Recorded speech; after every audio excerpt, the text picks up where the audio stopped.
You said get rid of your lawyers because what you need is a therapist. You're a clown. What?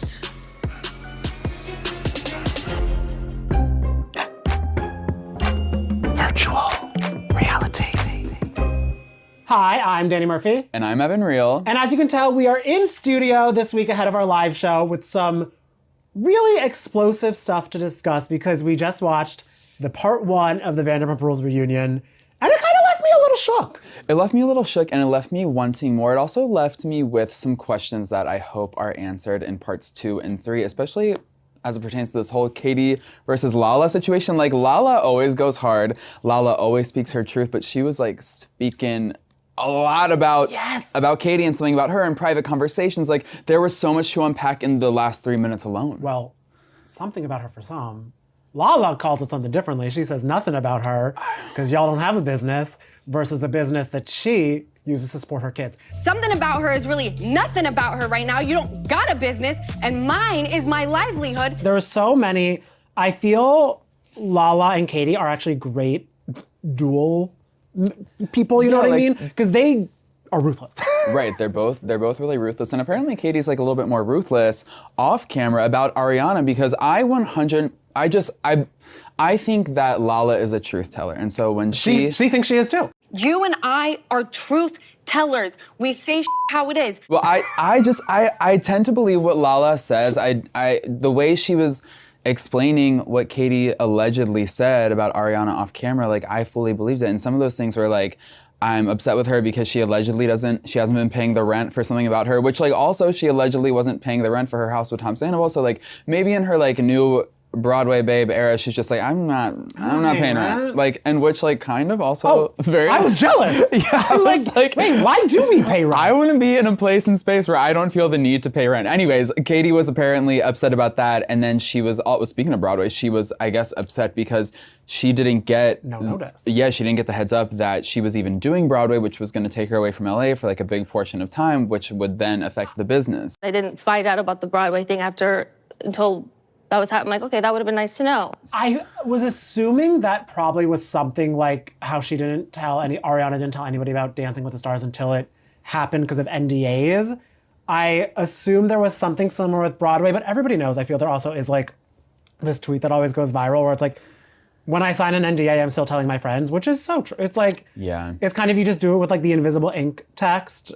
So maybe Katie was expecting a little bit of that, but I do feel Katie was really expecting Lala to kind of keep some private conversations private. But if you know Lala, which Katie knows, like, you know Lala's gonna say something at some point, like she's gonna hit her breaking point, she's gonna hit her boiling point, and that typically happens for Lala at a reunion, especially when like she feels like what Katie is representing on camera is the exact opposite of what she's been doing. Why, when the camera goes up, am I suddenly the enemy when I'm talking about the same I was spoken about on the phone? And as Lala said, like, this is like what we've been doing for 11 years. Like, it's not that I wanted you to talk shit about Ariana, but like maybe just express your true feelings about her. And then she said that Katie was like, I would never say that because I've got a business, which according to Lala, she didn't. She did not. And I guess I kind of like still don't. Do you feel, because Lala also was saying that a lot of people were living in the comment section, and that is, of course, every reality show has that happen, but especially Vanderpump Rules this year, because I love Lala. She's like, you know what, there's no fourth wall.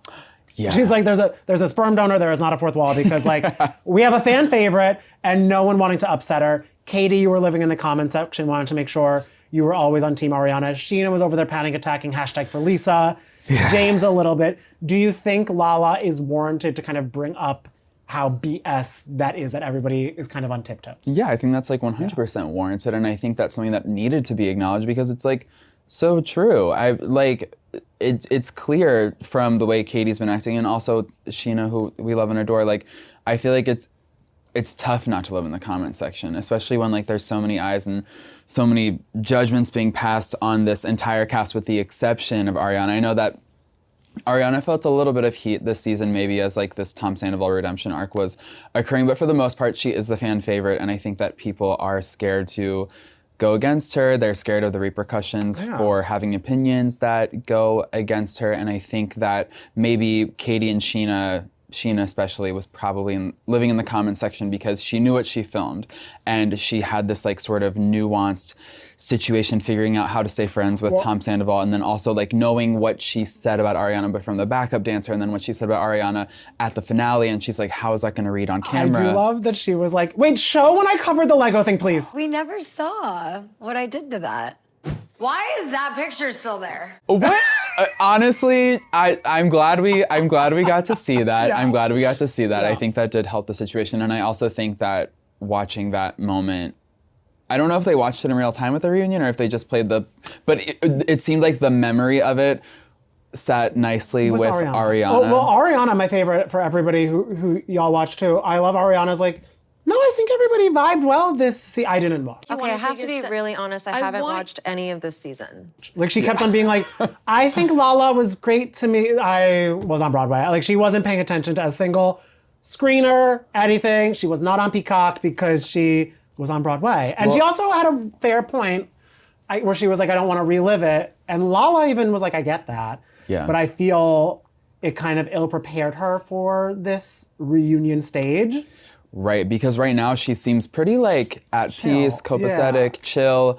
But when they watch the end of, which I'm wondering if there's anything extra that they're seeing that we didn't see. But obviously she's in tears. It really hurts her feelings. So I don't know if it's the God comment. I don't know if it's like she thinks she's Beyonce that really hurt. Maybe she's like, her no, feelings. I'm a Kelly Rowland fan. Like, she's like, guys, I'm Kelly Rowland. I don't know what really got Ariana going. What really set Lala off, I feel, between her and Katie, that DM. Of course, there was no screenshot provided, but Lala's a truth teller, as you say. And Katie saying to her, you don't need a lawyer, you need an effing therapist, you effing clown. You said get rid of your lawyers because what you need is a therapist, you're a clown. What?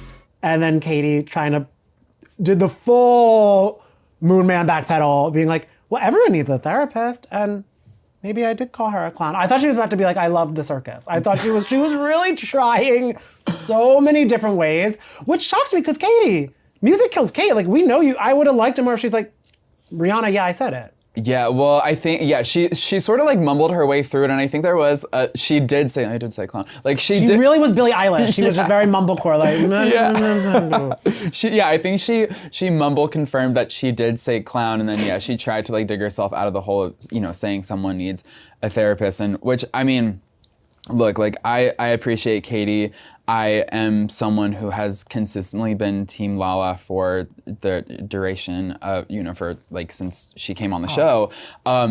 So it really hurt me as a Lala fan that she would weaponize her mental health struggles in the wake of her custody situation and the whole situation with Randall. I know that was like really tough for her, which came up a lot during this. We were saying names too. I thought because she usually goes like that person or like, everything. And she's like, Randall, Amber, the kids. Like, she really was opening up a lot more. And I feel, because I love Lala, I think Lala is checking some comments because I feel she's trying to advocate more because she's been getting she got a lot of heat this season and everybody kind of like not loving how much grace she was giving Sandoval. So I feel she's trying to like show people a little bit more multifacets of her at this reunion. But maybe she's doing that because they're kind of looking back where she's like, this entire season was about Sandoval and it ended up with them not even meeting.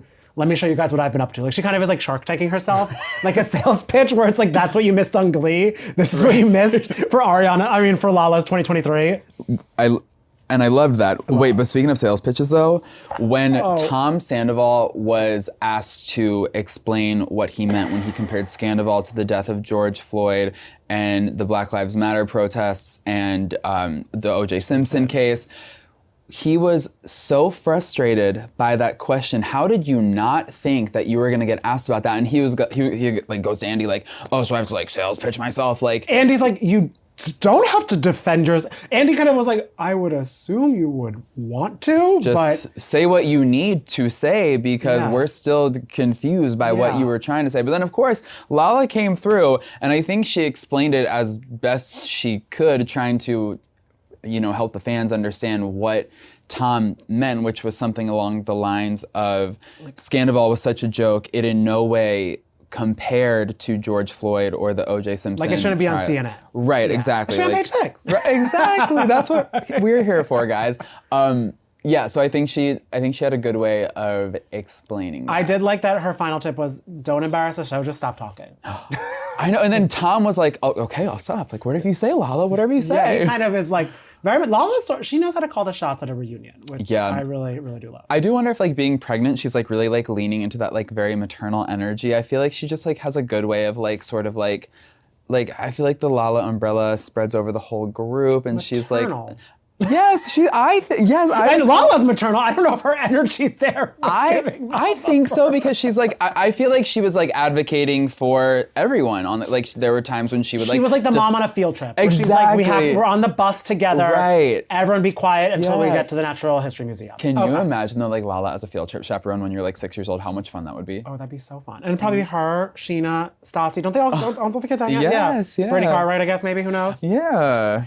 So I definitely feel Sandoval remains the biggest cringe of the reunion. Schwartzy's always a little cringe. Well, when he was saying, Speaking of cringe and Sandoval and Schwartz, what was cringe to me is when Schwartz implied that he would even consider actually purchasing a home with Sandoval in the future, like any so equity. You want to buy something together? Yeah, maybe. Together. Oh, that's intense. That's a You little are much. actually going to buy something as a couple? What could go wrong?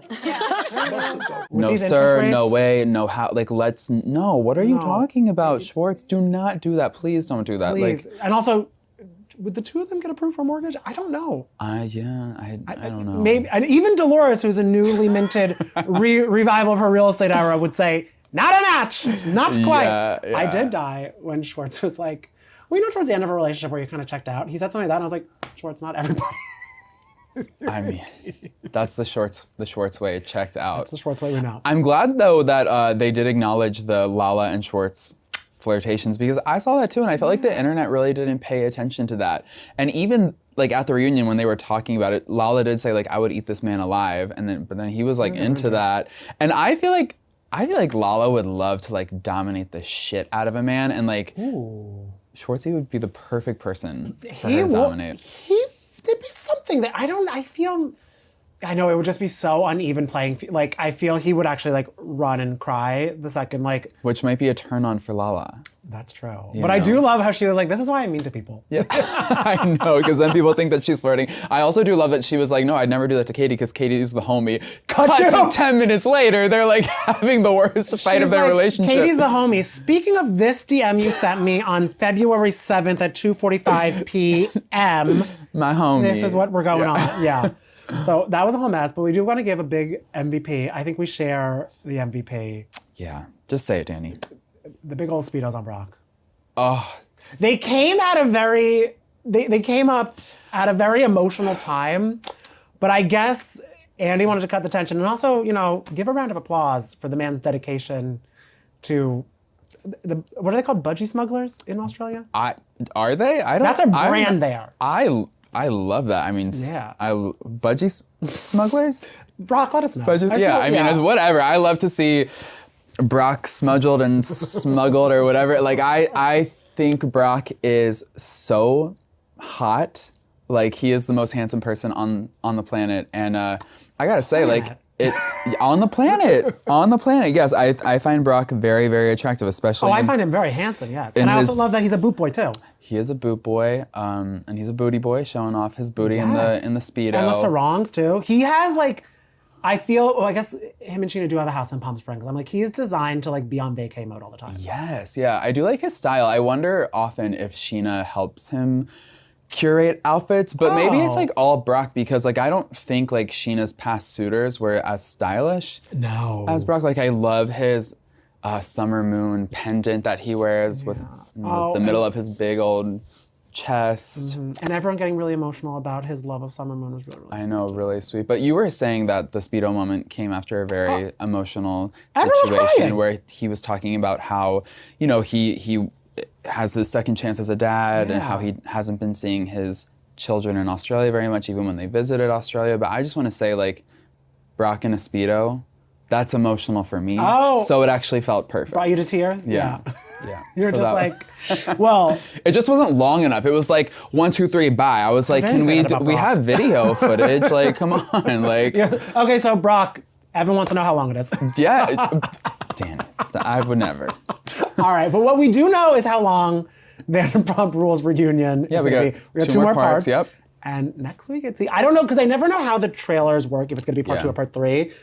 Ariana, because she kind of was in a little like just getting her bearings this episode, where she had moments of like, oh, why are they? What's going on? Like she had some moments I feel like of actually being upset and processing like what Lala and Katie were saying.